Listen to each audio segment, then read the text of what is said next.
हमारा पहला अपडेट है, ये है ओसी नोको के सीजन 2 से लेकर, ठीक है। तो अब इसके सारे के सारे एपिसोड्स हिंदी डब के साथ आ चुके हैं क्रंची रोल पर। इसका जो सीजन 1 है वो हिंदी डब के साथ MX प्लेयर पे आया था, और कुछ लोगों का सवाल है कि क्या सीजन 2 जो इसका हिंदी डब के साथ क्रंची रोल पे आया है तो कास्टिंग सेम है या अलग है। तो भाई बताना चाहूँगा सेम कास्टिंग है, क्योंकि दोनों का हिंदी डब करवाया है मीडिया लिंक ने। और ये मैं दूसरी बार रिकॉर्ड कर रहा हूँ क्योंकि मेरा जो लैपटॉप है, मुझे मेरा मुंह से भाई गाली निकल रहा है, क्योंकि डबल मेहनत जब एक ही बार करना पड़ता है ना। मैंने पूरा रिकॉर्ड कर लिया था लेकिन मेरा लैपटॉप स्विच ऑफ हो गया, और जितना भी मैंने रिकॉर्ड किया था सारा फाइल चला गया। क्या बोले, मुंह से गाली निकल रहा है मुझे। मतलब एक ही काम बार बार करना पसंद नहीं, लेकिन भाई करना पड़ रहा है।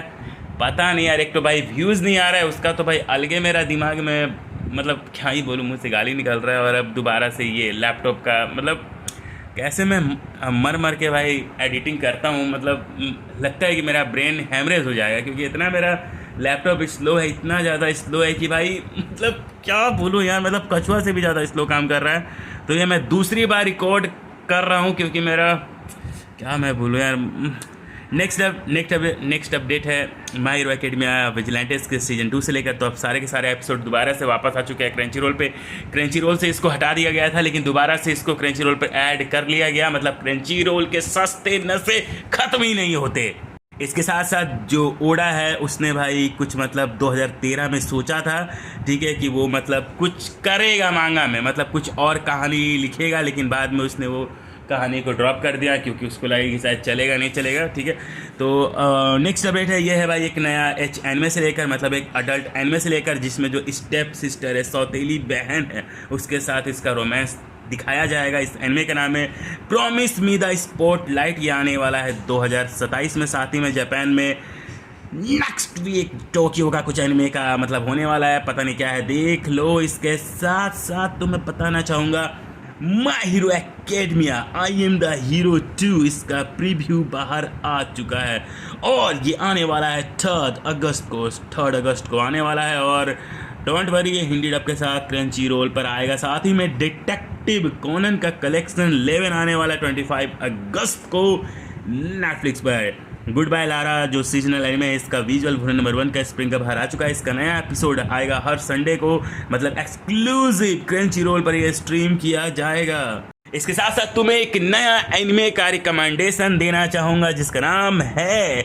The wrong way to use healing magic, ठीक है। ये एक इसका एनिमे है, साथ ही में रियल लाइफ का रोमांस एनिमे देख लो। ये 2 एनिमे देखो, तुम्हें काफ़ी ज़्यादा मज़ा आएगा। साथ ही में एक नया एनिमे एक मतलब नया एनिमे आने वाला है स्वॉर्ड आर्ट ऑनलाइन का, ठीक है। स्वॉर्ड आर्ट जो ऑनलाइन का नोवेल है ना, इस पर एक नया एनिमे बन रहा है, ठीक है। इसमें जो किरीटो है और जो असूना है, दोनों का भाई शादी हो जाता है, ठीक है। और शादी के बाद ये लोग हनीमून मनाते हैं, सौगात मनाते हैं, बच्चे पैदा करते हैं और क्या क्या मस्ती करते हैं, वो इसमें दिखाया जाएगा। ये 7 अगस्त को भाई आने वाला है, 7 अगस्त को आने वाला है। देखो फोटोज़ देख के ही तुम टेम्प्ट हो जाओगे, तुम्हें मतलब फीलिंग आने लगेगी अरे यार चलो मैं भी शादी करता हूँ। इसके साथ साथ कामी सामा किश जो इनमें अभी सारे के सारे आ चुके हैं क्रंची रोल पे, इसके सारे एपिसोड। साथ ही में एक नया हिंदी डब आने वाला है, एनीमैक्स पे नहीं आएगा, एनिमे टाइम्स पर आएगा, जिसका नाम है द ड्रॉप्स ऑफ गॉड। ये एक न्यू एनिमे है और ये एक्सक्लूसिव अपडेट तुम्हें कौन दे रहा है भाई, फैक्ट थ्योरीज। तो चैनल को सब्सक्राइब करके बेल आइकन दबा लो यार। इसके साथ साथ आलिया sometimes heights are feeling in रसन, इसका सीजन 2 का नया इलेक्ट्रेशन बाहर आ चुका है, आने वाला है 2027 में। साथ ही में अक्टूबर में बैक टू बैक 14 से 16 न्यू एनिमेज आने वाले हैं, जिसमें से बहुत सारे हिंदी डब भी आएगा। और तुम लोग बताओ इसमें से कौन सा एनिमे के लिए मैं सबसे ज़्यादा एक्साइटेड हूँ। जो लोग मुझे बहुत टाइम से फॉलो कर रहे हैं, मतलब 4-5 साल से जो मुझे फॉलो कर रहे हैं, उनको तो पता ही होगा। तो कॉमेंट सेक्शन में बताओ कि कौन एनिमे के लिए मैं सबसे ज़्यादा एक्साइटेड, और जिसने सही जवाब दिया उसको मिलेगा हार्ट, उसको मेरी तरफ से हार्ट रिएक्ट मिलेगा। तो कमेंट्स करके बताओ कि तुम लोग फैक्ट थ्योरीज के कितने जबड़े फैन हो। इसके साथ साथ एक नया एनिमे जिसका नाम है द रिबन हीरो, इसका फाइनल ट्रेलर बाहर आ चुका है नेटफ्लिक्स पर, और इसका हिंदी डब भी आने वाला है 8 अगस्त को इसका हिंदी डब आएगा। साथ ही में डीमन स्लेयर इन्फिनिटी कैसल भी आने वाला है नेटफ्लिक्स पर, ये 28 सितंबर को आने वाला है। इसके साथ साथ बहुत सारे लोग भाई चाहते हैं कि डीमन स्लेयर इन्फिनिटी कैसल के लिए कैंपेन किया जा रहा है एक नया हिंदी डब के लिए, कि जो नेटफ्लिक्स है इसका एक नया हिंदी डब करवाया है उस स्टूडियो में जिसने डीमन स्लेयर का सीजन 1 हिंदी डब किया था, जो कि जियो हॉटस्टार पे आया था। और लोग चाहते हैं कि नया कास्ट, मतलब कि डीमन स्लेयर सीजन 1 में जिन्होंने डब किया था वही इन्फिनिटी कैसल में डब करे, लेकिन ऐसा नहीं हो सकता क्योंकि सोनी ऐसा नहीं चाहता। सोनी चाहता है सो कोल्ड ढोल मीडिया, मतलब ढोल मीडिया वाला कास्ट वो देखना चाहता है। इसके साथ साथ तुम्हें बताना चाहूँगा गोकू ऑफिसर रियल के साथ बहुत ज़्यादा बुरा हुआ है, ठीक है। उनके दादाजी की तबीयत ख़राब है, तो उन्होंने अपने भाई ब्रॉडकास्ट चैनल में लिखा, आप सबको पता ही होगा कि पिछले कुछ दिनों से मैं सोशल मीडिया पर इनएक्टिव हूँ। मैं जो मेरा मेन अकाउंट है वो एनिमे गीक ऑफिशियल देखते हैं, क्योंकि मैंने उनको एक्सेस दे रखा है, शेयर एक्सेस। और इन एक्टिविटी का रीज़न है मैं आपके साथ शेयर करना चाहता हूँ। मेरे दादाजी पिछले 3 दिनों से आईसीयू में एडमिट है। आज लगा था कि उनकी तबीयत में कुछ सुधार आया है, इसलिए आज उन्हें प्राइवेट रूम में शिफ्ट किया गया, लेकिन कुछ कॉम्प्लिकेशंस की वजह से उन्हें फिर से आईसीयू वार्ड में शिफ्ट करना पड़ा। प्लीज़ इस मुश्किल वक्त में मेरे दादाजी की स्पीड रिकवरी के लिए भगवान जी से प्रे करिए, प्रार्थना कीजिए वो जल्दी ठीक हो जाए। तो गाइज सब दुआ करो कि गोकू भाई के दादाजी जल्द से जल्द भाई ठीक हो जाए, और मैं भी भगवान से यही प्रार्थना करूंगा कि उनके दादाजी जल्दी से जल्दी या ठीक हो जाएं। इसके साथ साथ डीमन स्लेयर इन्फिनिटी कैसल जो मूवी है ये ट्रेंडिंग कर रही है टॉप 10 में, ठीक है। टॉप 10 में 3rd नंबर में ये ट्रेंडिंग कर रही है और अब नंबर 2 पे आ चुकी है, मतलब कमाल कर रही है। और साथ ही में भाई एनिमे टाइम्स पर जो अटैक ऑन टाइटन है, क्या ही बोलूँ, 50 बार से ज़्यादा लोगों ने भाई इसको देख लिया, मतलब इतने पागल हैं इसके लिए कि भाई मैं क्या ही बताऊं। और प्राइम वीडियो पर डीमन स्लेयर 3rd नंबर में आ चुका है। योर नेम का जो एनिमे है ना, नया एनिमे, मतलब 4K रिमास्टर HD, ये 14 अगस्त को रिटर्न करने वाला है। Bungo stray dogs tale of the lost mobile game, ये 31 जुलाई को मतलब आने वाला है, मतलब आने वाला था लेकिन किसी रीज़न की वजह से इसको भाई डिले कर दिया गया है। हंटर एक्स हंटर 2011 का जो एनिमे है ये वापस आ चुका है दोबारा से क्रंची रोल पर, ठीक है। क्रंची रोल से इसको हटा दिया गया था लेकिन फिर से ये आ गया है, जो कि अच्छी बात है। साथ ही में बैंक ड्रीम मुजुमा जो एक नया एनिमे है जो कि 16 अक्टूबर को आने वाला है। जापानीज थिएटर में रेंट अ गर्लफ्रेंड का वॉल्यूम नंबर 47 का नया कवर इमेज बाहर आया, और ये लड़की जिस तरह से पोज दे रही है ना कि अपने दोनों हाथों को उठाकर भाई मतलब बैठी हुई है, आई एम फीलिंग समथिंग, कुछ हो रहा है मुझे। इसके साथ साथ इसका जो एनिमे का सीजन 6 है वो भी अनाउंस हो चुका है कि वो बहुत ही जल्दी आने वाला है। एंड मैं भी जिरासत से एक इस तरह बहुत ज़्यादा ठरकी हूँ, आई नो, छिछोड़ा बाबा, छिछोड़ा फैक्ट्रीज। साथ ही मैं तुम्हें बताना चाहूँगा कि चैनल को सब्सक्राइब करके बेल आइकन दबा ले भाई। साकामोटो डेज का नया कैरेक्टर का इलस्ट्रेशन बाहर आया है, ये आने वाला है जनवरी 2027 में। इसके साथ साथ यार बहुत सारे लोगों का ये सवाल रहता है, और इंस्टाग्राम पे भी बहुत सारे लोग पूछते रहते हैं कि भाई अब आपके व्यूज़ कम क्यों आ रहे हैं।